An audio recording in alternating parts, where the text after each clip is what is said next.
Canadian students are back on the streets. Thousands have marched through Montreal 2 days after talks with the Quebec government on tuition fees collapsed. Student groups are demanding a freeze on planned increases in higher education costs, but authorities have ruled out that possibility. Protesters are now vowing to renew daily rallies, which last month led to fierce clashes with police and more than 2,500 arrests. And as RT's Gani Chichikan reports now, what started in February as a student strike has grown into popular protest against mirroring the welfare system of Canada's southern neighbour. The Canadian province of Quebec, a region that prides itself on free healthcare and affordable education for its residents. Students here pay a fixed amount for tuition fees, around $2,500 a year for all of the colleges and universities. That's the lowest rate in North America, and the taxpayers pick up the rest.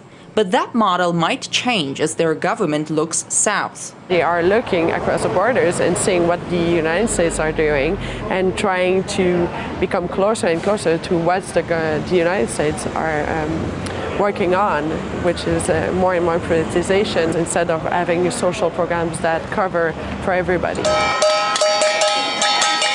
Tens of thousands spilled onto the streets when the government said they'd be pushing up tuition fees every year. And in 5 years, the students of Quebec will face education costs almost double what they're paying now. Amélie Villeneuve is a student at a Montreal university. She works part-time at a local ice cream shop.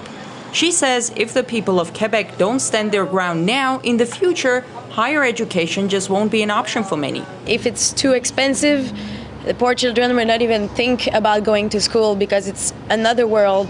It's part of something not accessible. They would not even think about being a doctor or a philosopher, you know? It would be not accessible. And what I was saying is that in US it's so expensive. So the poor people, they want to study, they have no choice but going in the army for that. The prospect of having to join the military to provide for their education is not the only thing about the U.S. example that scares the Quebecois. To fund skyrocketing tuition fees, Americans carry massive student loan debts on their shoulders. We need to preserve this and not become like what we've seen growing in the United States, right? Having a lot of students that are still paying for their university program and when they are 70 years old. So we need to make sure that every student will be able to contribute to the economical region and making sure that they can afford actually to start maybe new businesses. The rest of North America should be looking to Quebec as an example of how to mobilize, how student associations should function through direct democracy, and how they should actually organize and challenge these measures and challenge this debt shackle system. The protest clearly signaled the path that Quebec is willing, or rather not willing, to take. When we look towards the United States, we see a country in which the idea of access is wrapped up in the ability to pay.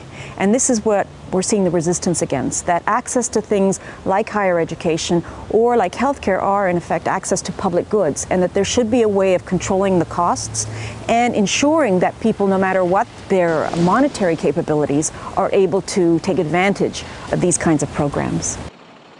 What the world knows about the protests here is that they have to do with students and their tuition fees. But for people of the Quebec province, it's not so much about the economy, but more about their identity and a special welfare model that they're striving to keep. I'm Ganesh Chekan reporting from Montreal, Canada, RT.